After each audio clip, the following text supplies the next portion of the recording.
Hi, folks. My name is Ron Rosenstock, and I'm a photographer and a photography teacher for many years, and a leader of international photo tours for Strabo International. And one of my favorite tours, of course, I start all my programs with one of my favorite tours because actually they all are. Every country I go to is amazing and different in its own right. And Japan is one of the most different. It's a different culture, and the architecture is different, and all those wonderful temples and gates, and it's just really pretty amazing. So I'm going to go right to the screen share and show you some of the wonderful photographs that I've made in my last few trips to Japan. So now give me a second to go on screen share. I have to click a few buttons here and get rid of my little picture there, and then move this over and go full screen. Okay, full screen. And ta-da, we're in business. Okay, well, this is one of the most amazing gates that we go to. And this is on Miyajima Island. And it's called the Itsukushima Shrine Gate. There's a shrine and the gate, both by the same name. And the tide comes in, so you get these wonderful reflections on the gate. And then when the tide goes out, it's kind of, it's not really muddy. I mean, you could walk out there, but it's a different kind of view. And then there's the temple in back of it that also is on pylons. So it's really pretty amazing sight. This particular gate was built first in 593. So that goes back a few years. It's recently been sort of repainted and restored a little bit. And this was done just when I was there last year, when they were still thinking they'd have the Olympics. But unfortunately, the Olympics were postponed, but they kind of spruced up a lot of the wonderful shrines in Japan. This is that gate from at low tide, as you see, in back of the temple. And we often get there later in the afternoon when most of the tourists have left. To get to Miyajima Island, you have to go by ferry from the mainland. It's just it's maybe a 20-minute crossing. It's not that far away. You can see the mainland in the back there. But most of the tourists stay on the mainland, where we stay on the island itself. So we could get up at sunrise and photograph the gate and the temple with basically nobody there, or very few people there. So even in low tide, you get wonderful reflections off the sky, off the little riverlets. It's really just a beautiful sight. And here you see it from a different angle. This is the shrine itself. All these little corridors, and reflecting the water. Pretty wonderful. This is another place we go to, which is, again, a very famous gate. It's called the Fushima Inari Shrine. And this is just outside of Kyoto. We stay in Tokyo, and we stay in Kyoto, and also on Miyajima Island, and do day trips both from Tokyo and Kyoto. Well, this huge gate takes you to that wonderful temple, as you can see through the gate. And then there are 10,000 gates that snake up the mountaintop to another temple. That's right, 10,000 gates, pretty amazing. These gates are sort of symbolic, sort of a transition that go from the secular to the sacred, from the mundane to the sacred. So when you pass through, I mean, if you were a monk, you would bow before and after passing through the gate, and walk to the side. You're not supposed to walk through the middle. And these gates are all over. I love the idea of passing through. And as photographers, we kind of feel the energy as we kind of go through these wonderful gates.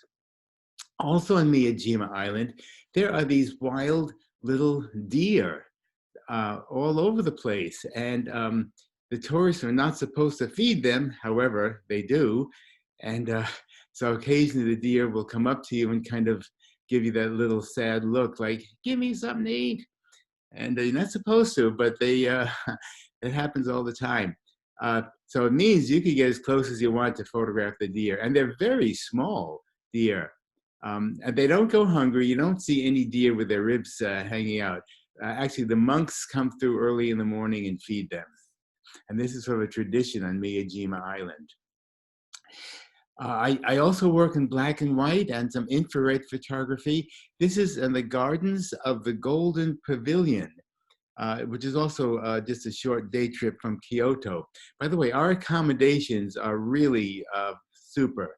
I believe they're like 4-star hotels, you know, very, very elegant, where each hotel has a few different restaurants in the hotel, as well as being centrally located, you know, to downtown restaurants and shopping. So I just love the way they lay out these gardens all over Japan, beautiful reflecting gardens. This is something also unique to Japan, the rock gardens. Now this is at a monastery in Mount Koya, another day trip from Kyoto. And Mount Koya is famous for a number of things. One of the largest cemeteries in Japan, with a cemetery sculpture. We spend a good few hours in this particular cemetery. There are miles of trails, miles, really quite amazing. And I love this rock garden in this particular monastery at Mount Koya. And this is in color, sort of a little bit more documentary, but how they rake the sand to get all these symbolic kind of images of you know, the universe and the infinite. And we, you know, the monks are there, and you can get explanations, and there's literature you can pick up as well. Now, another place we go to, this wonderful, wonderful forest, it's called the, let me see if I can say this right, Momijidani Park, Momijidani Park, and it's famous for these maples, absolutely famous. And this is also a place we go to on when we're staying at Miyajima Island. And we do a lot of our work early in the morning when we're there, because otherwise it's just too touristy. But this is actually the way it looks. We get there in the autumn, so you see these beautiful fall colors. I mean, those reds just sort of jump out at you. Really quite amazing. While we're on Miyajima Island, we stay in a traditional Japanese hotel called Ryokan.